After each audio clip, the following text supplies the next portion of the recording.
Welcome to the Grow Your Business podcast.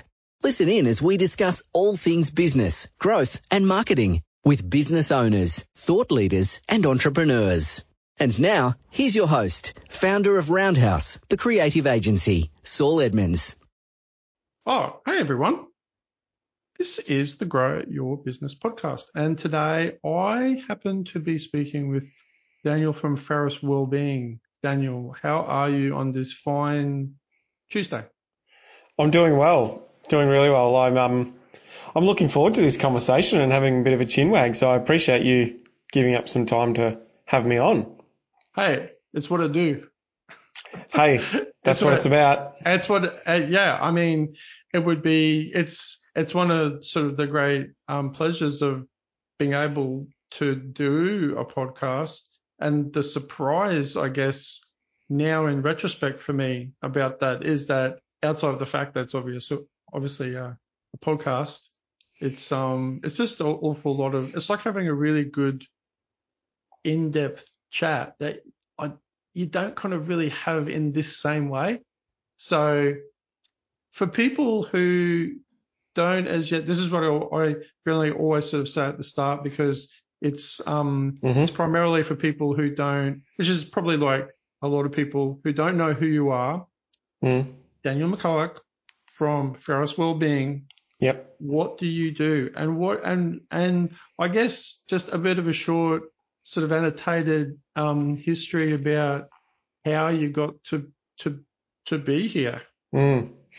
Interesting. Yeah, well, we won't go through the biological makeup of how I'm physically able to be here, but let's go through me as Your a whole business. childhood. Yeah. Let's go through that. So essentially, yeah, I'm the founder of Ferris Wellbeing. My business, what we do is we provide mental health education and training. So essentially, in a nutshell, our focus is around empowering and educating other people, whether it's workplaces, communities, around how to support someone else who may be struggling with their mental health or going through a mental health crisis. So how to have a conversation, what to say, what to do, how to navigate that and where to go for help. So we do that through mental health training and workshops, and some of the core ones that we do are around what you call mental health first aid training and suicide first aid training and other sort of leadership mental health and wellbeing training as well. So that's what we do, and that's what I do as part of my business.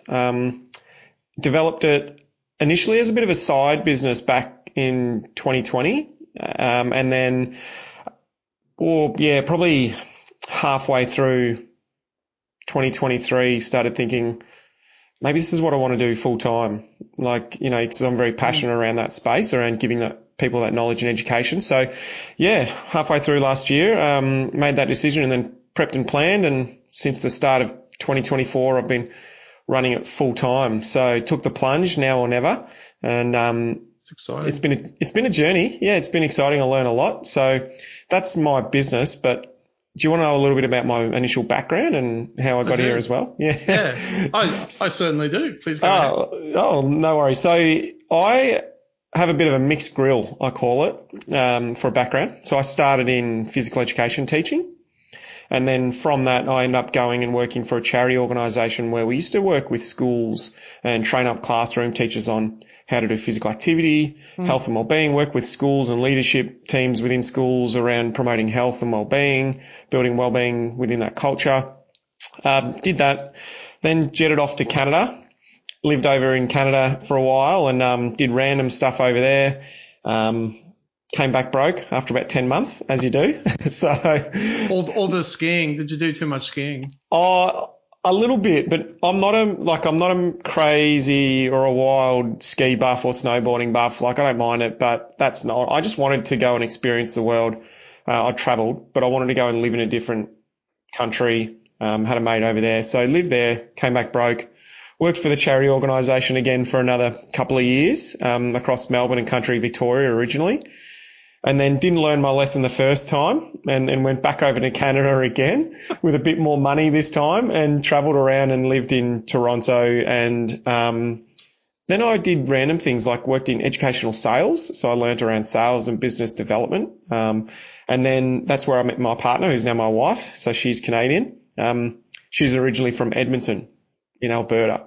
Right. So in the country there. So we moved back there and I was a recruiter. So I learned to become a recruiter and then ended up moving back to Australia again, broke a second time. And then where I worked at the Royal Children's Hospital down in Melbourne. I essentially oversaw all the health and wellbeing programs for all the 6,000 staff there at the hospital. So I did that for about 3 years, which was great. Wrote the mental health strategy, built a peer support program from 5 peer supporters. When I left, I had about 77, I think. So, and that's where I became a mental health trainer because I didn't have a budget at the time. And so I wanted to really keep that in that teaching element. So I did that, become a trainer there, and then COVID lockdowns, couldn't afford a house, didn't have children, you name it, like every other Victorian at the time, ended up jetting up to Queensland and worked for the Australian Defence Force, where I oversaw all the mental health trainings for pretty much all the bases across Queensland. So I did that all while developing a side business. So that's probably a little bit of my working background. But I guess when you ask like why I do what I do and what started it, it was a few years ago I was supporting someone who was really struggling with their mental health. And at the time, and this was over in Canada, at the time I didn't have the skills and knowledge that I have now. And so it was quite scary for me trying to navigate that, trying to support this person, but it was also scary for them trying to go through it. And yeah, it was challenging because sometimes I didn't know what to say, didn't know what to do, how to navigate that, where to go and all the rest. And so that sort of planted the seed. And then so now that's essentially why I do what I do is if I would have had that knowledge and skills back then, that would have been it would have helped a little bit. It wouldn't have fixed everything, but it would have given me a lot more confidence and knowledge. So now with my background and skills, that's what I'm passionate about, is giving people the confidence and knowledge on how to have a conversation, what to say and what to do. So that's sort of my why, essentially. Yeah, it seems to me, I mean, I can only imagine, I'm sort of not really having to, having been in any scenario like that, but just knowing generally how I would imagine I would feel and what, I suppose like a lot of other people would too. It seems like an awfully big responsibility to sort of to kind of be I guess even okay with the skills to be able to help somebody with that sort of event, like, because it's a very significant thing. It's not just like, you're helping out someone with a service, and the sort of really the consequences aren't that great. Like how did you, I guess, when you first, like, you had the, it's not really an advantage, but having that experience and being the catalyst, then to, at least you were put into the scenario where, I guess in one respect, you then went, okay, well, now I didn't know what I was doing, and in order to do it properly, in case, it happens again, or then to help other people, like when you actually came to that realization that that's what you wanted to do, was there like an element of like maybe fear, or like, am I going to be able to do it, or were you past that?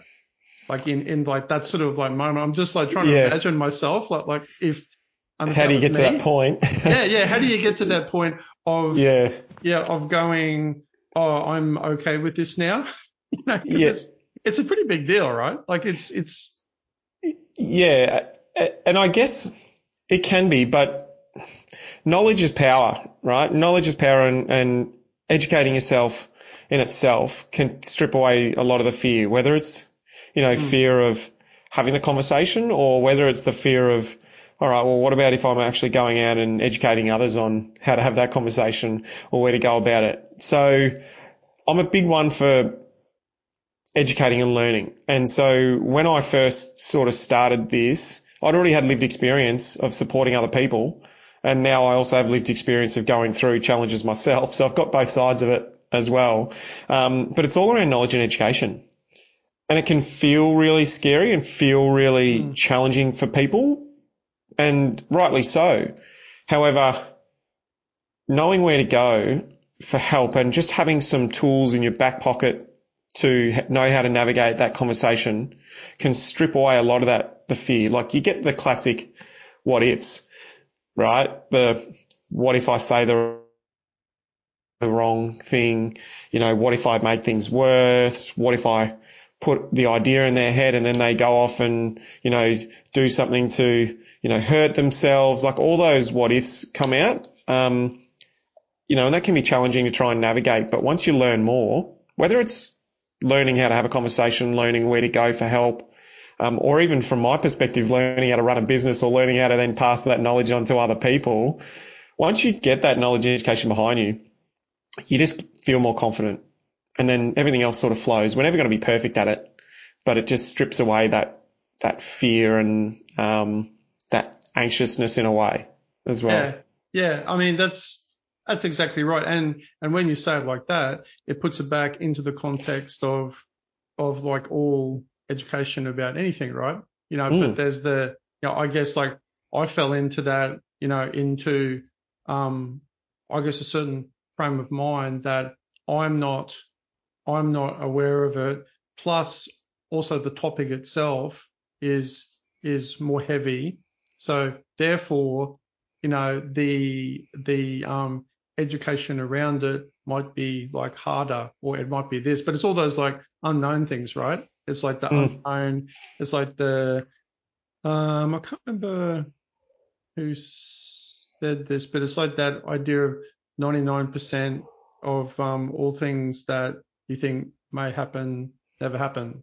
And so, like, there's always these you're kind of always filling in the blanks, right? Like with a lot of things, you're going, or somebody doesn't say something, or they and you assume there's something wrong, or they might just be sick, It might be, or they may have had something awful happen to them, or they've had like a bad day. It's like the whole problem, the sort of extreme version of what we're talking about is the misinterpretation of things via email. People going, or they like accidentally left caps on.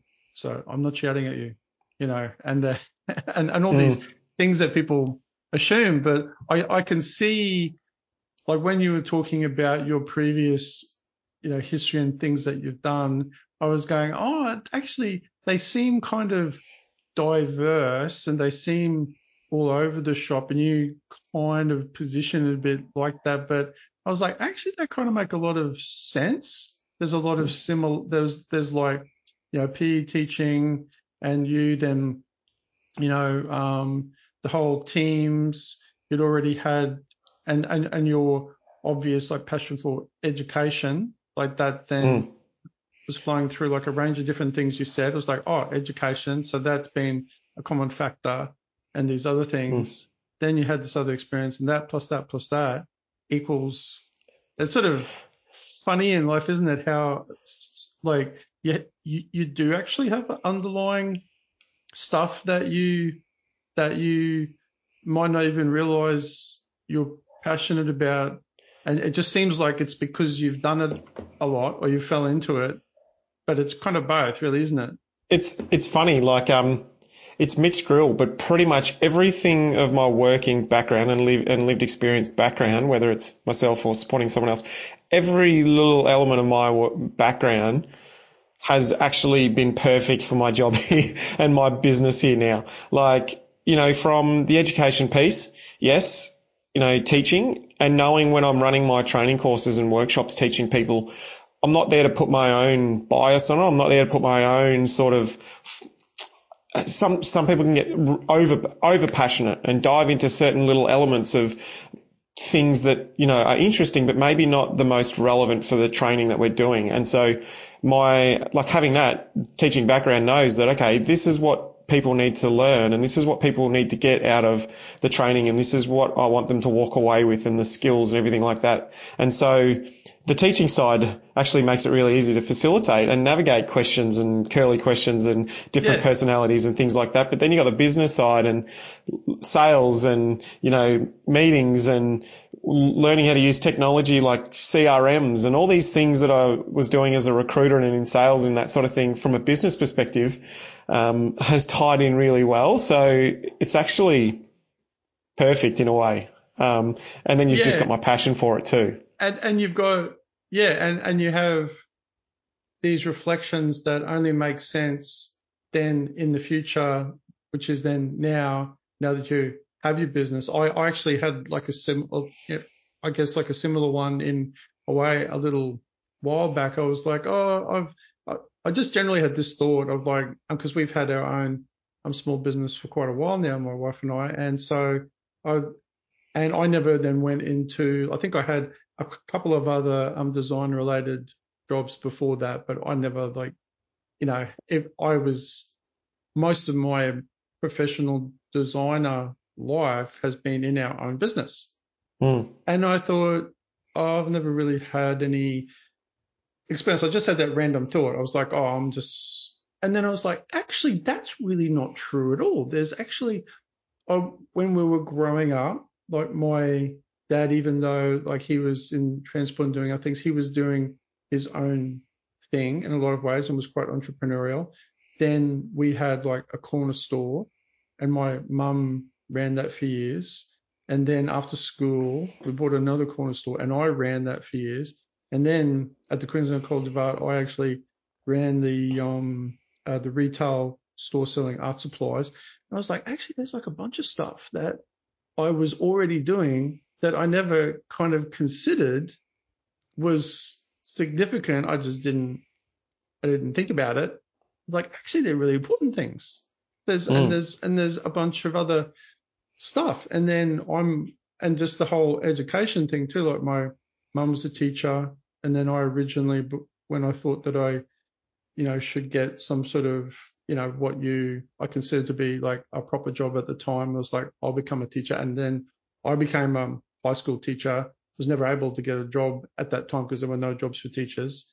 And so I was like an art teacher and like a special sort of needs teacher. I didn't end up getting a job, and I was like, oh, that's probably for the best, because then started my own business, was doing other stuff.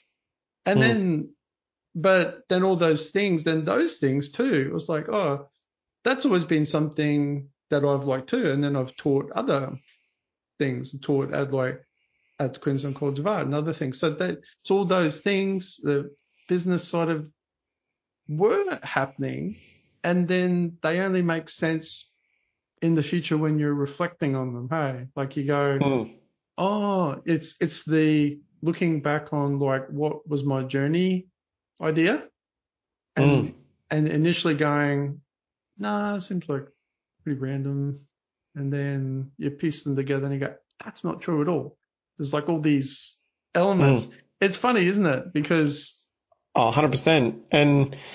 And like another element was for me is after I come back broke the second time from Canada, I really wanted to learn more around personal finance. I was not interested in this sort of stuff growing up, like as a teenager, early 20s, not interested in any of that sort of stuff. But when I'd come back, I got interested in personal finance and money management and share investing and like all that sort of thing, and learn, there's 3 pathways to financial autonomy. It's investing in shares, investing in property, investing in yourself. And I was like, okay, well, where can I go down these pathways? But I was never interested in financial, like cash management. But then when I did, and that's also translated to now running a business and managing money and finances and income and expenses and all those sorts of things. So it's like perfectly aligned.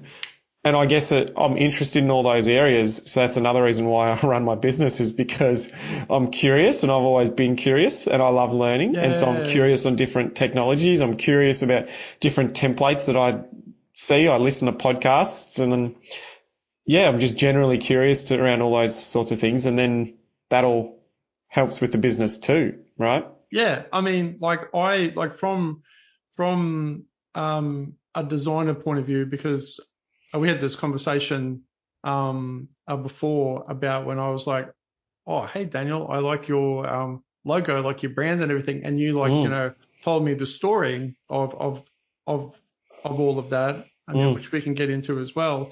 But what I find, I mean, this isn't, I'm sure, not a broad brush where, this applies to everyone, but I find to some extent, whether it's accidental or I'm not sure where I sit on the whole accidental fate thing. I think it's a bit from column A, a bit from column B.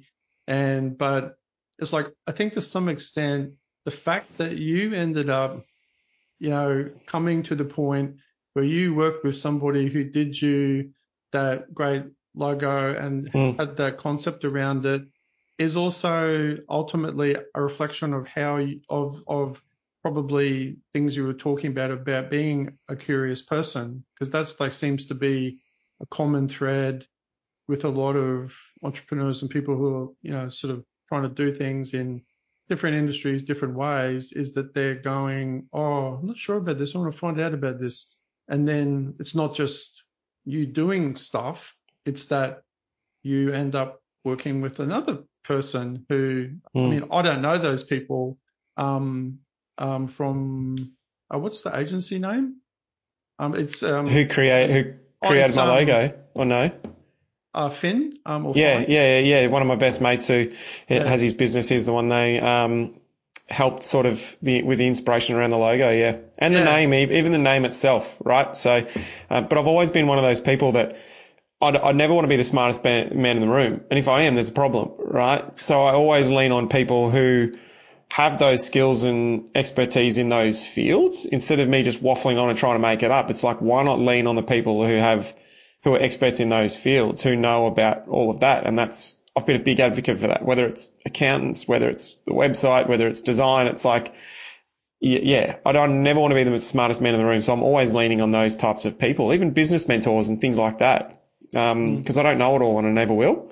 Yeah. And so, I really lent on them when I was coming up with, and my wife as well, coming up with the name and coming up with the logo, and it's all, I guess you can circle back and I can explain it in a little bit around it all and the listeners around the logo, but it all circles back to the why, like a deeper why and the deeper meaning and purpose. And once you understand that, it gives you that power and value. And I think in a second when I talk about it all, it'll just pretty much it'll be a penny drop moment. You go, oh yeah, I get it. Right? Yeah. And I mean, and also the thing too, just, say for me, cause I can't help it. Like my brain never switches off when I'm looking at stuff. I'm like, oh yeah, this and that, just looking at fonts or whatever. I can't turn it off. So straight away, what I sort of noticed too, because we're also illustrators, and often a tendency for a lot of sort of brands, probably mostly for good reasons, is that they don't end up being sort of illustrative.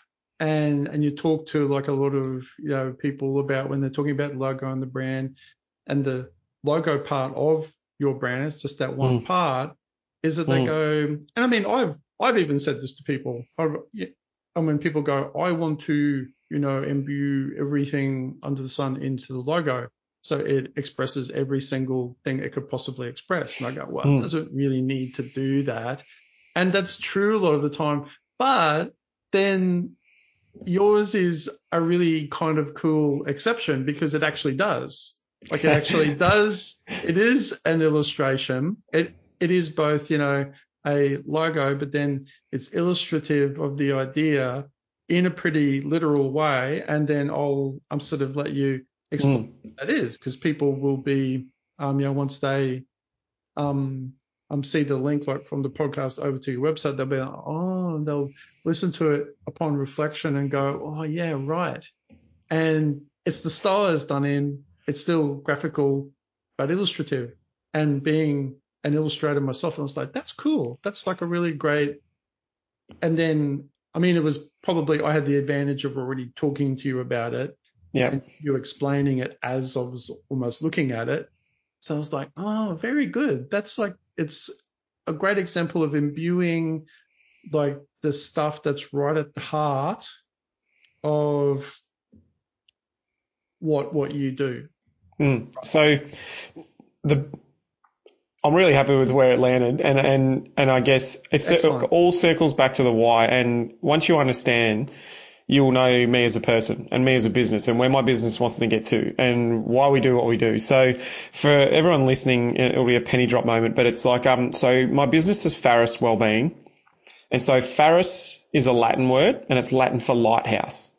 And so the logo of my business is a lighthouse.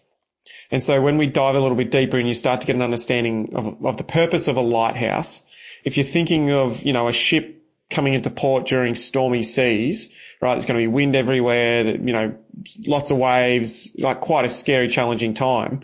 What is the role of a lighthouse? And the role of a lighthouse is to guide the way, be there as a support beacon during that storm so they can lean on them, right? They can support if they need to. They can navigate them into safety. They're there to use their light to shine a light, shine the path on the way through. So if you think about all the traits of a lighthouse, it's a support beacon. It's not there to take over for the ship, and it's not there to make the ship sail through. It's there for the support. It's there to shine a light. It's there as that safety blanket. And that's essentially, as people, and what I do with my business is we do mental health and education and training. We're essentially teaching people how to become a lighthouse for others. So they're not there to take over. They're there as a support. So whether that's just someone struggling a little bit with their mental health or someone going through a crisis and they just can't see their way out, they can't see their way to help. That's what we are trying to be as lighthouses. We're the people there to shine the light on where to go for help if they don't know where to go. We're there to be that phone, be that, person they can connect with to call if they need a little bit of extra help or guidance there as well. So all the traits of a lighthouse is essentially what I do with my education and training and teaching people to become a lighthouse for others. So when you start to understand that, that's essentially my business, that's my values, that's who I am as a person. It's pretty much all I am encapsulated in that logo, and it also explains what we do and why we do it. Yeah. So it's a wonderful, I know this probably sounds like I'm like landed on pretty thick, but like the fact is, hey, I don't want anything from it, Daniel, but like I'm just sort of saying it is a great example. Like it's a good example of just not from only the design perspective that it looks great and it's got, the resolution. I actually yesterday before our podcast, and I was just making some notes, I took the time to actually go over to their site, and I saw they had like some little examples. They have it set up so they go the original ideas, then another option that they were doing, and then where they landed, I think they say. Yep. And I was like, oh, that's cool. That's also sort of nice. But it's interesting because it's interesting like from as a part of that story, especially in your case where like this is such a sort of elemental core part of you in a way that's not just, a superficial, it's like sort of represents this. And, I'll put this angle here because, it means, whatever, it's like, it's much more than that. And, so it's nice. And it's a great example of like the power of good design with like then what you're doing, the reflection of those two things. And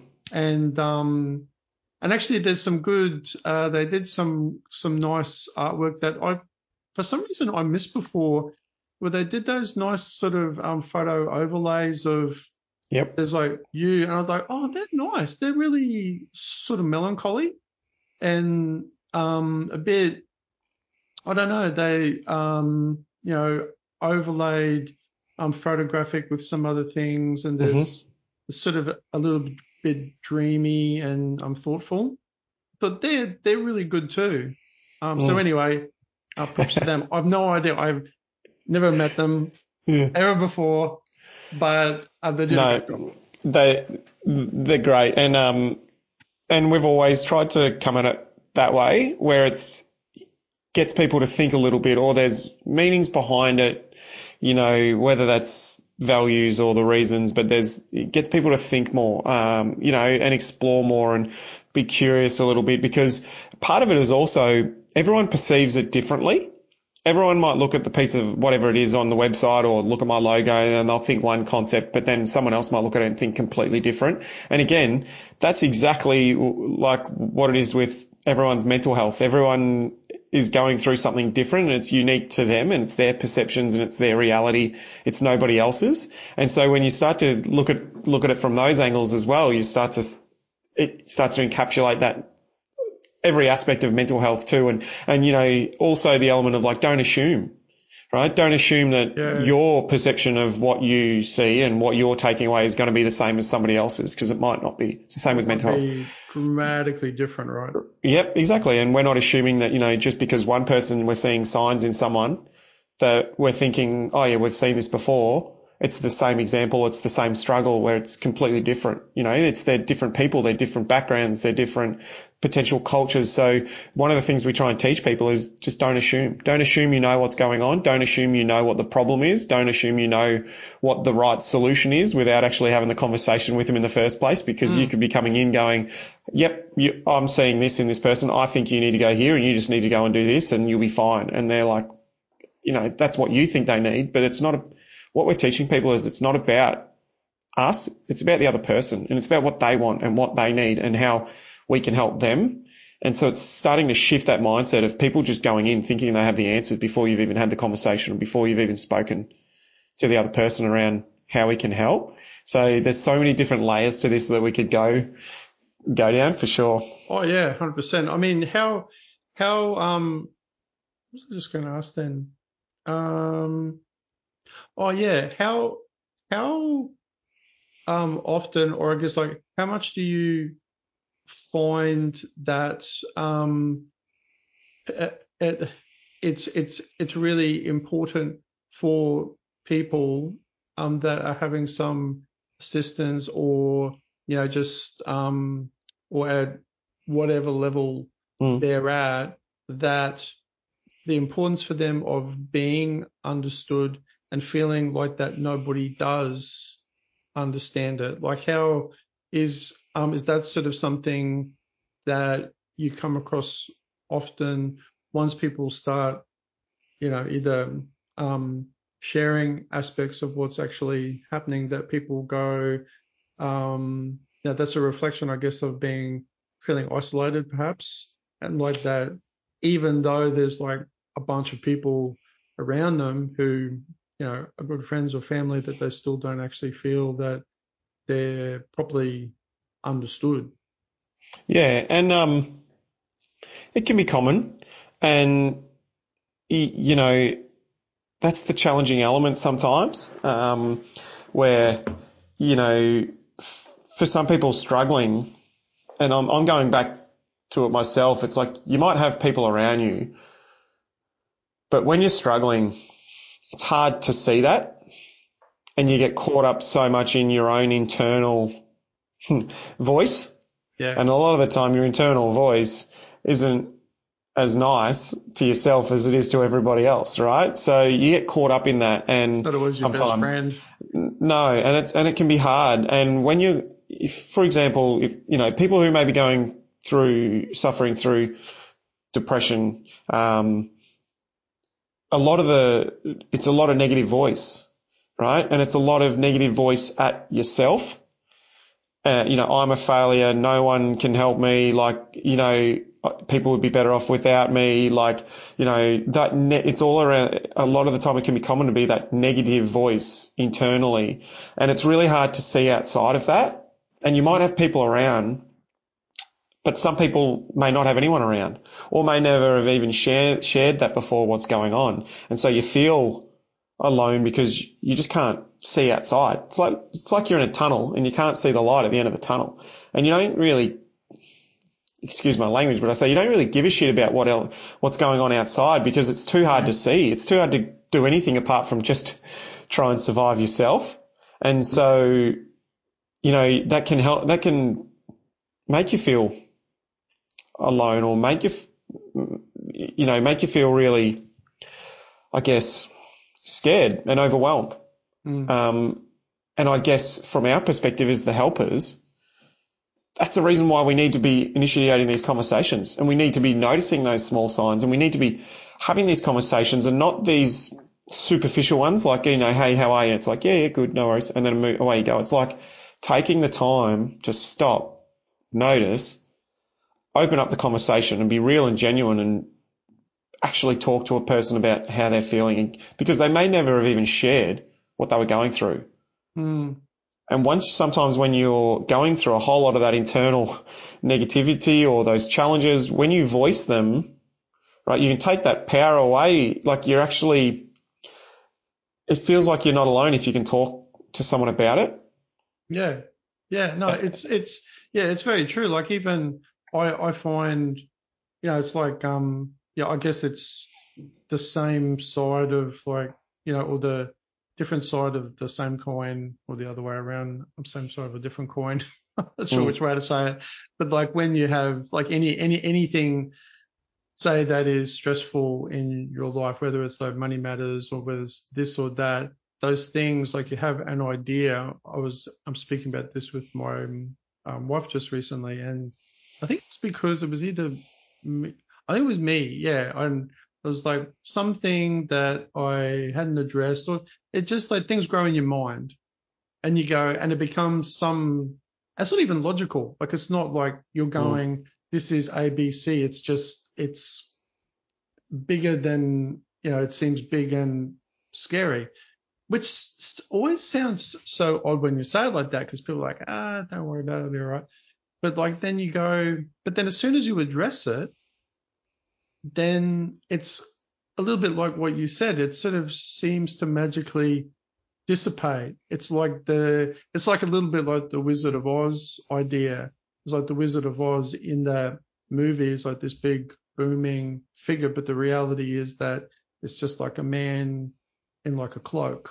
It's just some guy, and he's got like, and it's not, it's nothing.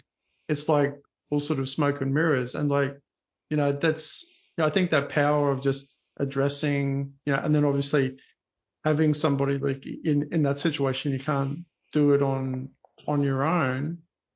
Yeah, to have somebody, or I mean, like maybe some people can, but that power of just that third party, that extra person, like is it in your experience, like it's obviously a lot more complex, which is why you have the training.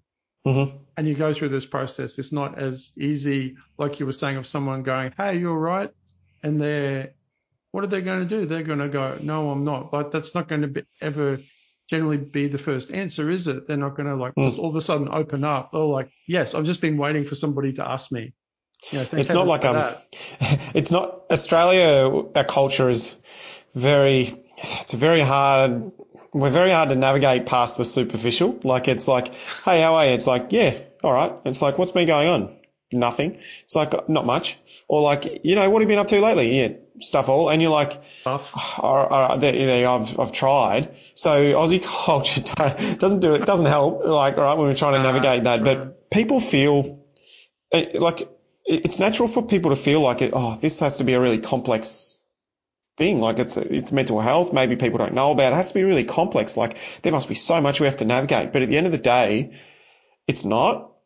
Think of it like from a physical perspective. If you were talking to someone who had hurt their back or was struggling with a limp or, had broken their arm, you'd navigate that conversation. You'd be like, oh, how did that happen? Like, is there anything we can do to help? Are you seeing anyone about that broken arm? Like, oh, what does your recovery period look like? Is there anything else we can do to help with that broken arm while you're healing? Like all of those questions that you would ask someone if it was a physical injury or a physical illness is exactly the same things that we can do when it comes to mental health as well. You can still talk to people. For some people, it feels like it's still taboo, but it's not. It's just a conversation. It's being real. It's being a caring human being. And being present in the conversation, just ask them and say, hey, like, what's been going on lately? How have you been feeling? Are you seeing anyone about what's been going on? Have you spoken to anyone else? Is there anyone else in your life who would know about this? The same sort of questions that you would ask from a physical perspective, you can ask from a mental health perspective. And that's a lot of what we talk about in my trainings is it's not complex. It can be really simple. We just put some 4 walls around it to navigate that conversation. And then if they get the opportunity to talk, it's like, what is it? A problem shared is a problem halved.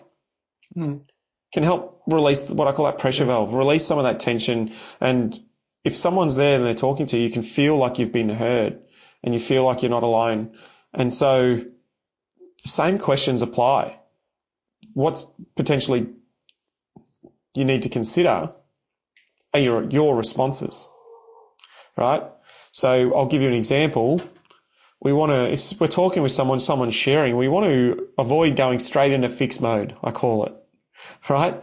I'm struggling. I've lost my job. I've lost I've had a relationship breakdown, whatever it is. And we're already in the back of our mind going, right, like, how can I fix this? Like, what can we do? All right, we'll probably have to get you here first, and then we're going to go and talk to this person, and then I think, I'll help you with your resume, and then we're going to try and go here. So automatically in the back of your mind, you're already trying to fix the problem. And a lot of the time, this is not the space. When we're talking to them about it, you want to avoid that fixed mode mentality. You want to try, and that comes later.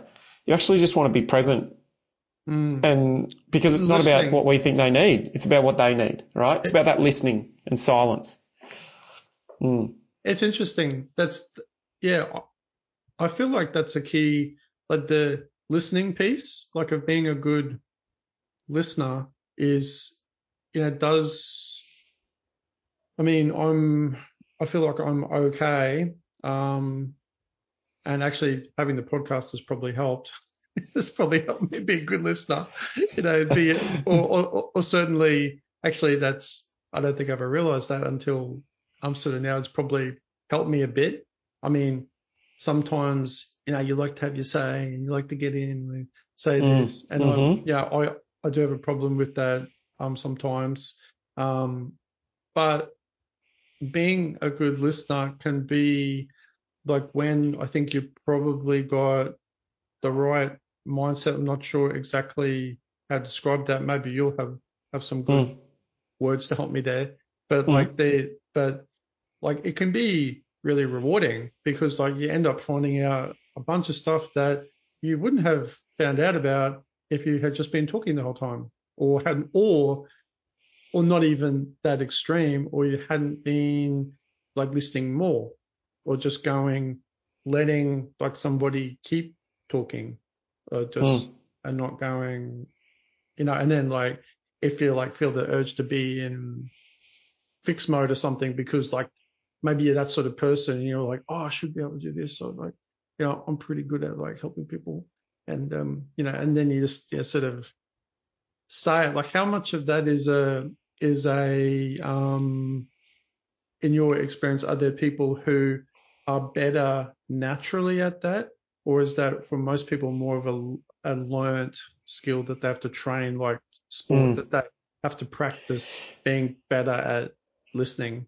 It's a good question, actually. I think naturally for some people, they're natural listeners. Some people have that personality where, they're happy to sit back, listen more, ask a few more questions, just get other people talk and then hear everything and then give their 2 cents and things like that. But then there's others, it can be a real challenge, right? Like, I'm one of them. I'm not perfect. I love a chin wag. I love a chat, right? However, I also recognize and are aware when it's a time and place. And so, for some people it's a skill, right?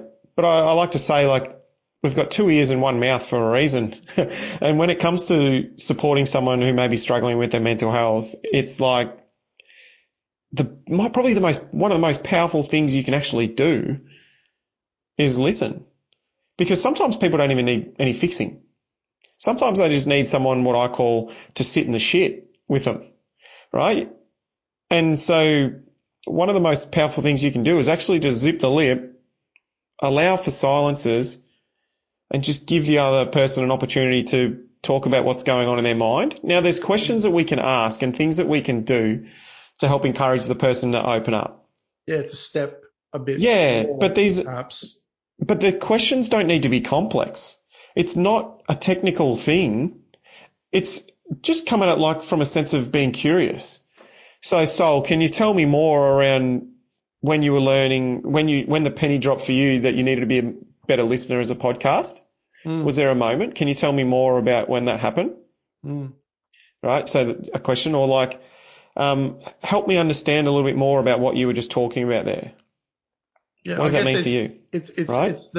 Is it like the add on to the existing topic as opposed to, oh, by the way, and then like you're driving down the road or you're going down the stream. I like a good metaphor if you hadn't realized already, Daniel.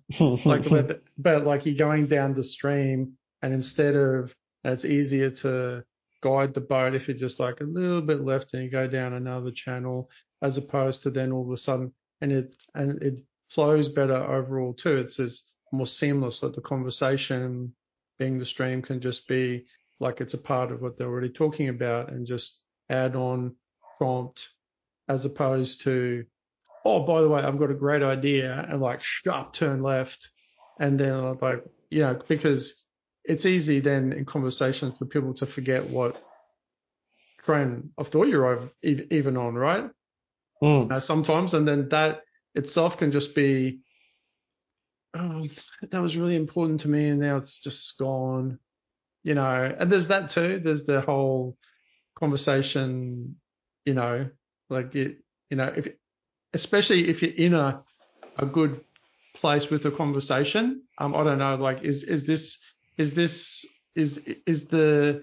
the flow of a conversation once like somebody's starts to say open up, and that's like good. How important is that idea of sort of maintaining that easy flow, an important part of Yep. all the things we were talking about. Yeah.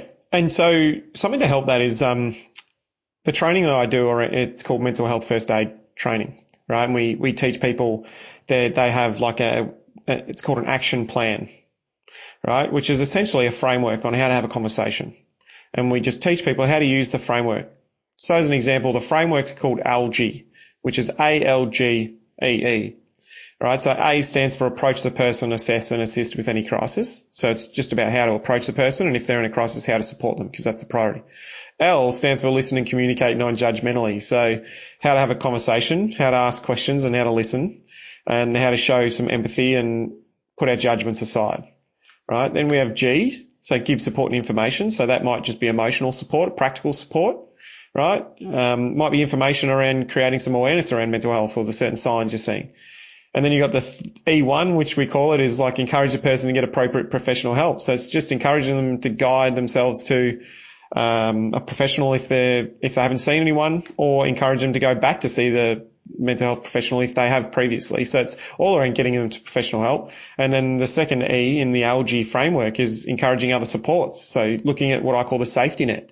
Are there other people around who can help them out? Is there anything else they can do to help along the way, whether that's self-care or looking after yourself? So it's like once you learn this little framework, and I still use it in the back of my mind, it just helps guide the conversation, and it takes away that fear of like, oh, am I doing this right? Am I doing this wrong? Like, what do I do next? It's just, you just think about the framework. You approach them, you listen, you give some information or some support if they need it, you encourage them to get professional help, and then you're looking at who else around them and what other supports can we sort of implement, or follow-ups can we implement throughout that. So I love your little analogy around the river, because you're there. The framework's just there, like you said, just little turns here or there, but the framework's also there to teach you, okay, if there's a waterfall coming up and they're not aware of it, then we take control of the boat and we pull them off to the side and we try and keep them safe. You know what I mean? So There's both elements to it, but it's not complex. It's just around being a genuine, caring human being and being curious, and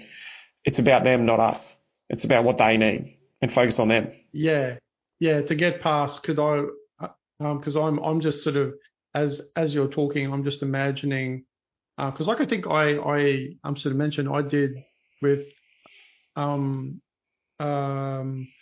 that I knew some mental first aid training like years ago, so I was already sort of aware of the general sort of thing, but I even remember at the time, and then like as we're talking too, I'm like imagining myself in the shoes of like someone else, especially who might be the sort of person that wants that, like you get a say you get like a feeling, you're having a conversation with somebody and you get a feeling that like, this is going pretty good. Yeah, this is going, like it feels, for whatever reason, right? Like it feels like, oh, this is positive. And like how often do you say, fine, we're saying that scenario, somebody feels that then they could do more, but then they shouldn't be. They should just be like sticking to the general framework, and that they go and that they are that they feel they can do too much when they should just be like sticking to the plan. Because one, yeah, it'd be like me going, I'm starting to doing some home handyman job, and all of a sudden, partway through that process, I go, I'm feeling pretty good about this. I think I'll just build the rest of the house. I think I'm just going to start building the house, and then you screw everything up.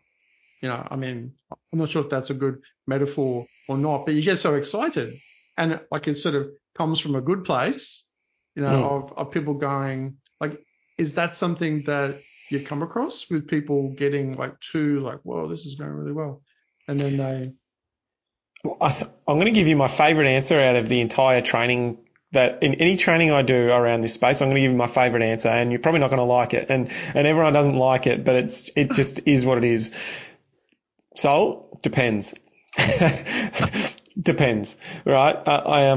I get asked these questions, and it's like, well, how do you know when if it's going well or if it's not going well, or if you could have done more or not? And it's like, oh gee, like that really depends, like that.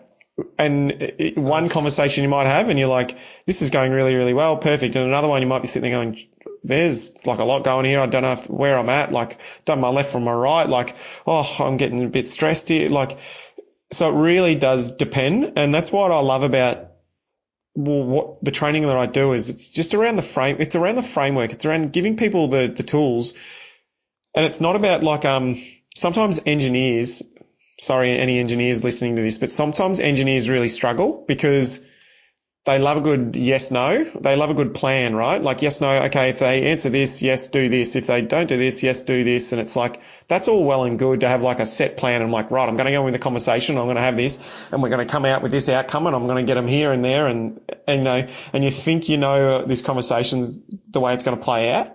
And then you go and have the conversation. They say something that's not on your flow chart and you're like, whoa, what do I even do here now? Like what? Like I didn't expect that. And so sometimes, yeah, right. And sometimes you're going thinking like, yeah, this is going really, really well. I'm just going to go build the rest of the house, like you said. But then what happens if, you start building the rest of the house and something else pops up or something else in the house or you forgot something because you're actually not very good at it.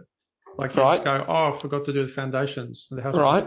So what I'm going to be doing is I'm going to be giving you the skills to learn how to build it in the first place, and then you can make the decision of when and how and where and what's best and that sort of thing, depending on the type of house, depending on the location, all that. But what I'm about is giving you the confidence and knowledge on how to build in the first place. What you do with that information after that and where you go for any extra help or support is completely up to you. I'm about the confidence piece. All right, the knowledge piece, and then everything else flows from there. So it's not all the answers. Yeah, it's not all the answers, I guess, is it? Like that's the part which probably, and I kind of laugh when you said about the engineers because that's once again, sorry to all the engineers. We do love you. You're great people, but like sometimes you just can't speak human talk properly. and you can't, But it's the logic part, which is obviously why they're very good at what they do. But it's when things don't fit into the box, this like, what do you do? Like, how do you handle that situation? And then like, I like how you were saying that too, because it feels to me like forewarning, metaphor coming ahead. Here it comes. Is that it feels like sort of the underlying structure, like the DNA of the answer. It's like the underlying tools for you to go. It's like the underlying structure you give them that, and then whatever evolves or happens after that from like the DNA is whatever happens. It's like when you're going, well, it depends, because it's like, how many different pathways could they go down? It's be like infinite, go down. There's like obviously certain things that do happen, probably time and time again, that you've seen, but still.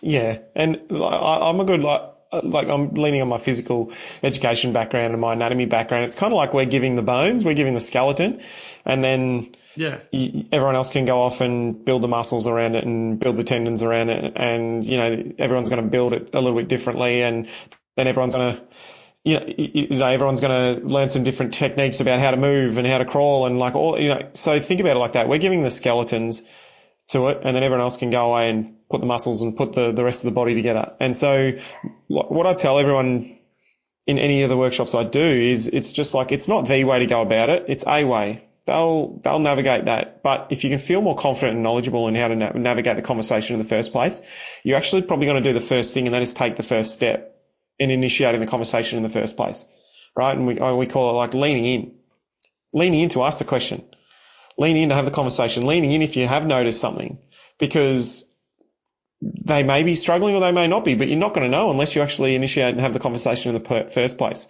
So that's what I'm all about. And I'm also all about stripping away some of that stigma that's there, that people think, mental health and mental illness is this huge complex thing, where it can be for some people. But at the end of the day, having a conversation about it is not. It's very simple. It's a very simple framework, but each conversation is going to be different. But if you learn about it, you feel way more confident in asking in the first place. Yeah, because I guess with the whole stigma part of things too, I mean, stigma is not just on the one side of the fence. Like you could have, I would say probably, like even though I would like to think like that doesn't affect me, but like even if you don't have that as a part of yourself, like I'm never going to ask that, and there's that whole stigma thing.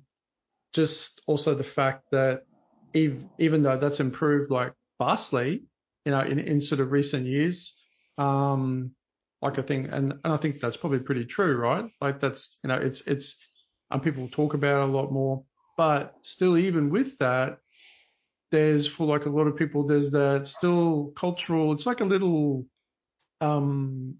stain sort of still there, like it's still lingering around, really. Like it's not completely gone, like even if it's largely removed from cultural sort of norms, and then in some societies it's obviously way more than other ones or certain environments.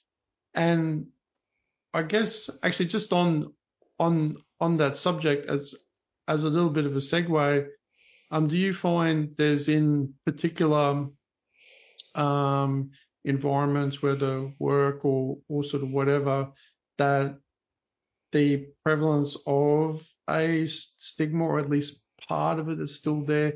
Is that still something that is fairly common still? Like, is that still around? It is, but there goes my depends again. Yes, there is. You're right, we are getting better at it, but I feel we still have a long way to go. And yes, there are certain industries or regions that potentially have a little bit more of that stigma, but I love stripping down I look at it like an onion. I love peeling back the layers of the onion, because people go, oh, there's still stigma there around mental health, and it's like, yeah, but what are I love going back to the why and the underlying. So what could be some of the underlying things around stigma for mental health? And you start stripping it back, and it's like, okay, well, there's a stigma there because maybe it's, if I come out and say I'm struggling with my mental health, then, work's going to boot me and I'm going to lose my job, and then how am I going to pay the bills? Or it's, if I come out and say I'm struggling, then people are going to treat me differently. Or if I come out and say I'm, struggling with my mental health, then I'm going to have to get sent to the doctor and then they're going to send me to hospital. And then, so there's so many different layers of stigma, and it's like, what is it? And then you start to peel back those layers and you go, well, what is that? Well, some of that could be around fear of being treated differently, fear of like a workplace culture. Maybe they don't have that education and training around how to respond or how to navigate that if someone is struggling, or it's fear of what comes next, or fear of what does it look like if you call that phone number and what are those next steps and that sort of thing. So yeah, the unknown, all the unknown things, right? I mean, all these things you actually have and you often don't have any evidence to think they're going to be bad.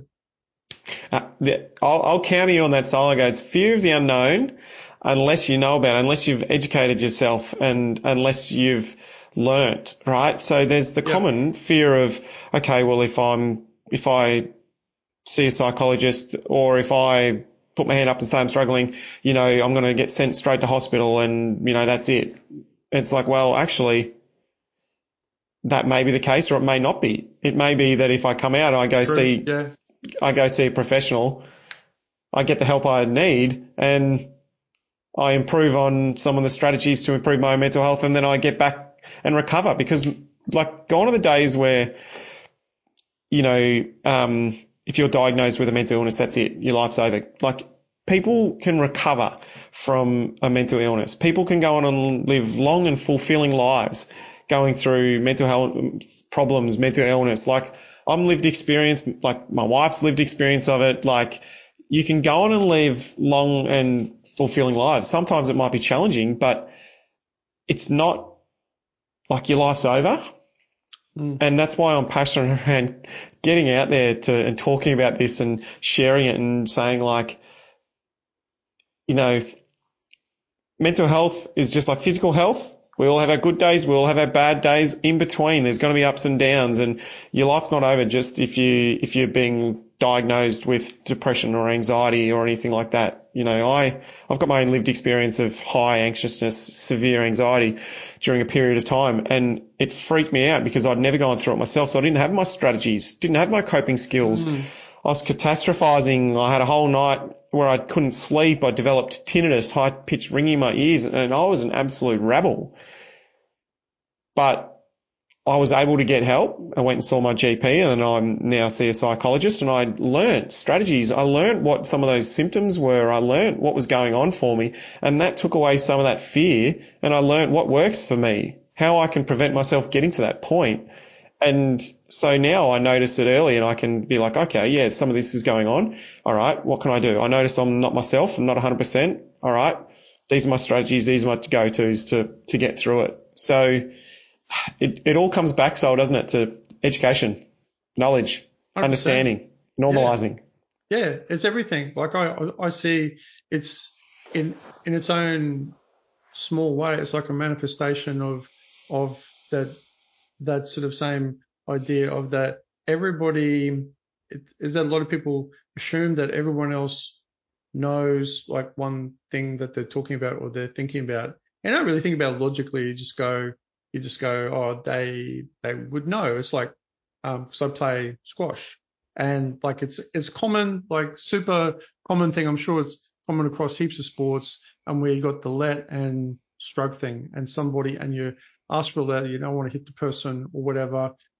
And even though the rules technically in the squash rule book say it's this and this, there's all these like nuances, and all the people who always know them, but they've never actually read the rules, or the people who knew the rules from like 15 years ago, or the people that, and then everybody, and I still marvel at this. I'm sure I'll see it this evening when I play squash. I'm going to play tonight in comp squash. You see it all the time, is that there's all these like nuances of people assuming this and that about a point, and yet everyone's looking at exactly the same thing.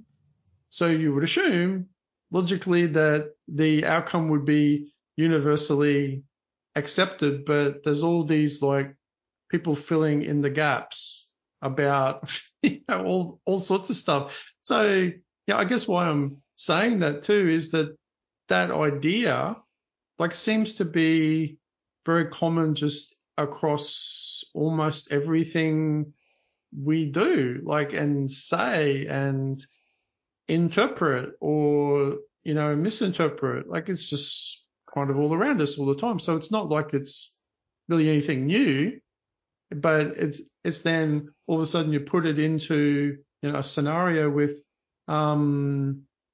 mental health, and it's like, it's much more concentrated, and obviously the consequences, I guess it probably comes down to the perceived consequences too, right? And then the fear and all that stuff we were talking about like what's going to happen if I do this. Like, yeah, it's like I'm not going to care too much if I ask for all that and I don't get a stroke in squash. I'll be like, I'll be a bit like pissed about it, especially if I thought it was really obvious, but it's not as consequential as, something when it comes to someone else with their mental health. It's like, light and day, but it's like the same concept of, of not knowing, and then education. And then, if you sat like everybody down, although I would wager that even if you sat everybody down, say at squash, and said, these are the rules, that still all have completely different opinions. But like, it's funny, isn't it? Because it's almost like human nature, that then has to do with what people really want and like other stuff too. It's not just like as straightforward as it, you're looking at this, therefore it should be obvious. It's a lot more sophisticated than that. All the little sort of nuances. So yeah, it's interesting. And I guess probably further to this point, like for me and my business, another reason why we do what we do is because we spend so much time at work. And so I do a lot of training to support organizations, because a lot of the time organizations will be doing training on physical first aid, right? The amount of times I'd run my training courses and I go, hands up who's done a physical first aid course, and nearly all the hands get put up.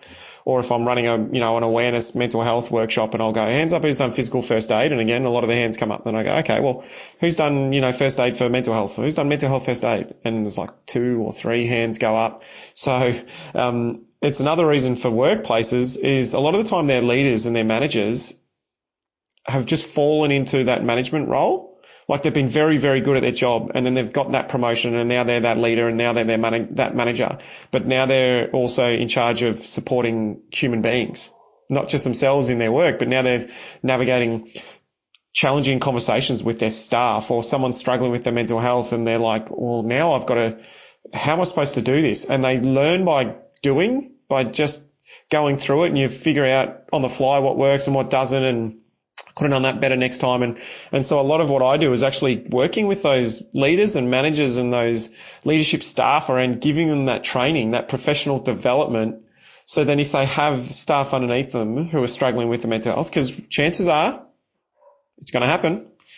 Like it's 1 in 5 Australians in any one year we diagnosed with a common mental illness, goes to about 1 in 2 over a lifetime, right? Chances are it's going to happen. That's very high. Yeah, it's probably, a lot of experts actually think it's more like 1 in 4, 25% in any 1 year. And again, that's diagnosed or would have had the signs to be diagnosed. So that's not even just people struggling with their mental health, going through an event, whatever that is. So chances are you are going to be coming across people at work or in your family life, home life, whatever it is, who is going through something. And so I'm working with organisations, and there's still organisations out there that haven't done any of this formal training, and we're getting a lot better at it. But they're expecting their leaders and their managers to just navigate it without actually any sort of help or guidance or training around it.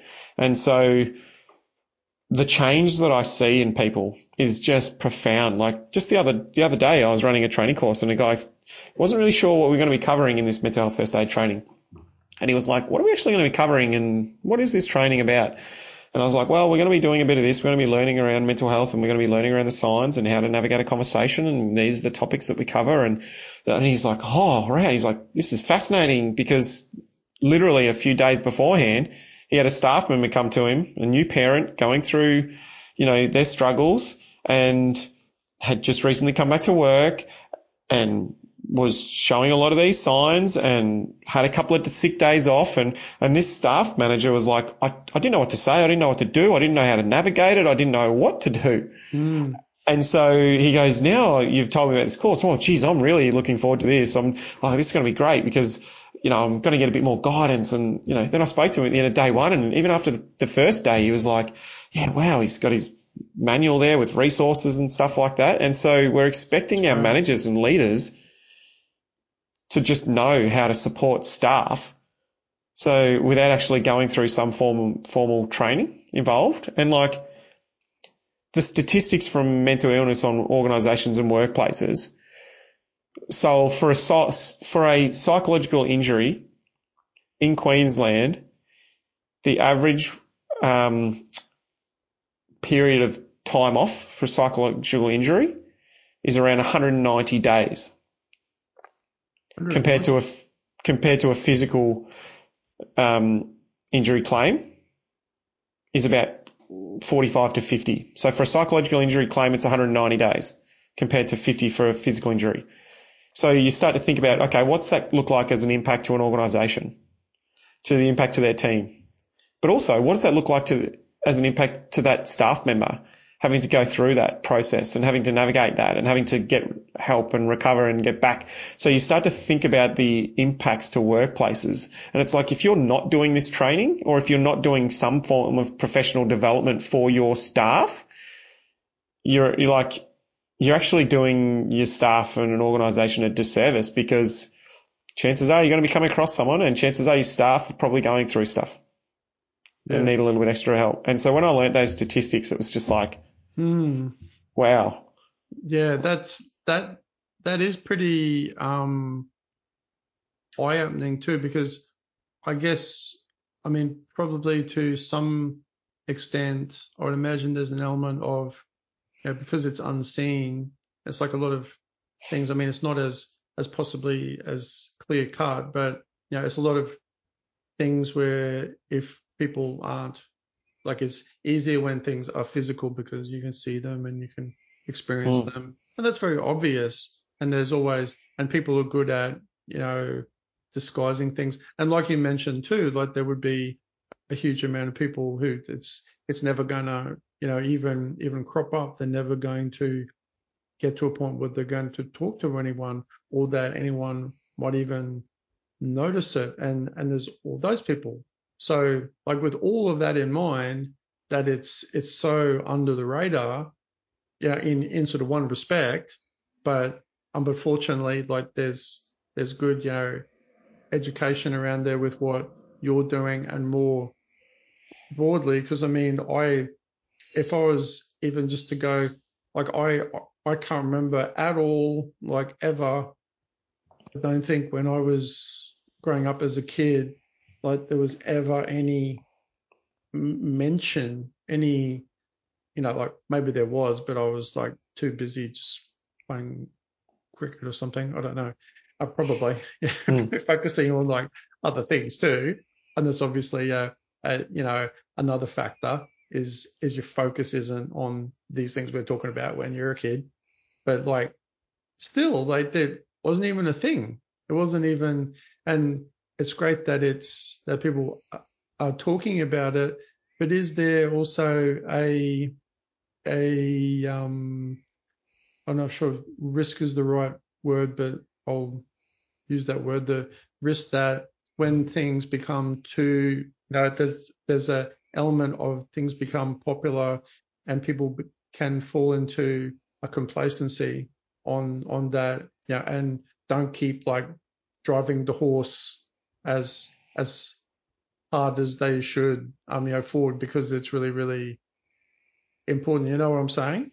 Like, is that things can sometimes have a tendency. I'm not necessarily saying this is the case, but like when things become, so, and then everyone's across it and everyone's like, yep, that's really important. And then they kind of like forget, if it's not still driven. Yeah, front and center focused. People are like, oh yeah, it's important, and then they don't, and then they can fall into complacency.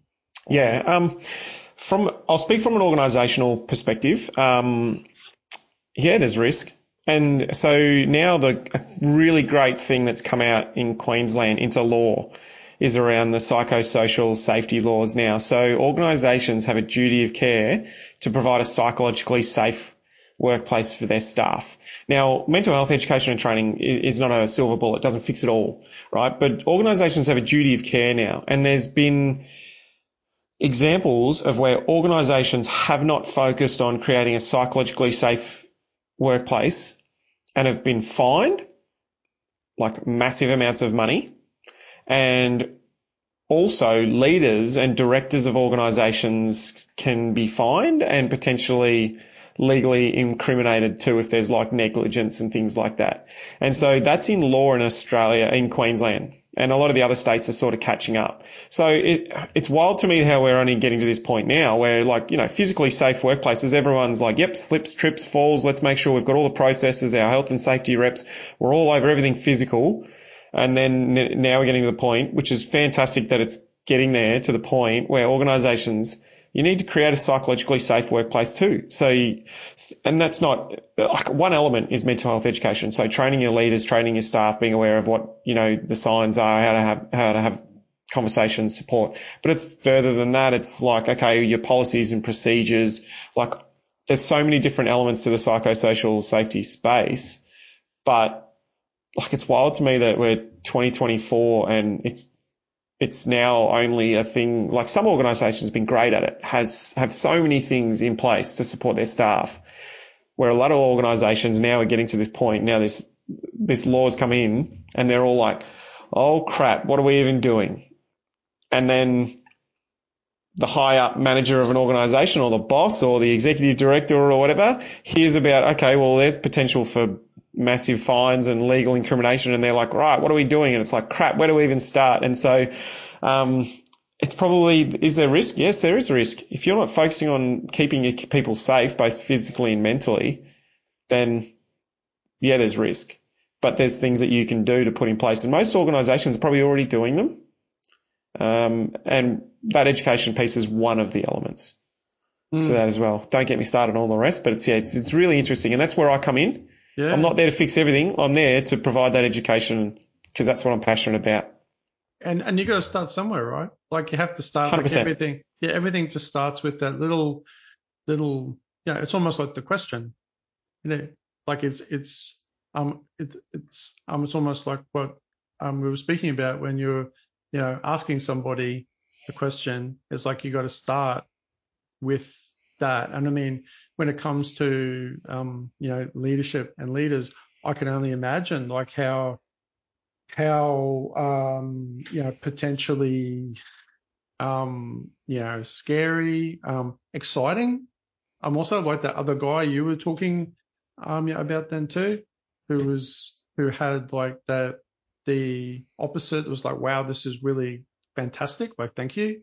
And so there's all those mix of different things that people would experience for different reasons. But at the end of the day, like, to actually just go to have that starting point to go, okay, education is a good point to start. It's fine. What's this mental health thing all about? Like, some people will be like, I don't know what that's about. They generally know, you know, but but just have somebody. But I just wanted to, like, as we're nearing the sort of the end of our podcast, I just wanted to quote what I assume was you, or is on your, I think it's on the website, and I really like it. I just like the phrasing of it, and you say, together we'll navigate the journey towards brighter tomorrows, guided by the light of compassion and connection. I thought that was really good. It was really, that sort of, when I read that, and that ties into what you're saying at a deeper level, that at the end of the day, if you're going to be, you know, having these sort of discussions with people after having the right sort of training, it's got to be guided by those core things. It's not just like having any old chat. It's like you got to have the right spirit, And I thought that was really good, and it's sort of I resonated with that straight away. I was like, I like that a lot. It's about empathy and connection. Like you strip everything away that we've spoken about, and at the end of the day, it's around being caring, genuine, and empathetic human being. Everything else comes. If you come to a conversation and you bring those elements with a bit of curiosity, but you're real and genuine, that goes so much further than being perfect and knowing exactly what to say and what to do and everything like that. Aussies, we have a really good bullshit meter, don't we? We know when someone's being fake and when someone's being real. We do. Right? It's true. Right. So if you take anything away from today's podcast is just if you can show the person that you're there to help, you're being empathetic, real and genuine, and you just want to help and you're there to care for them. Yeah. That's a lot of the time with a little bit of extra education here or there, like that can go so much further than being perfect, because we're never going to be perfect at it. And I'm not, no one is.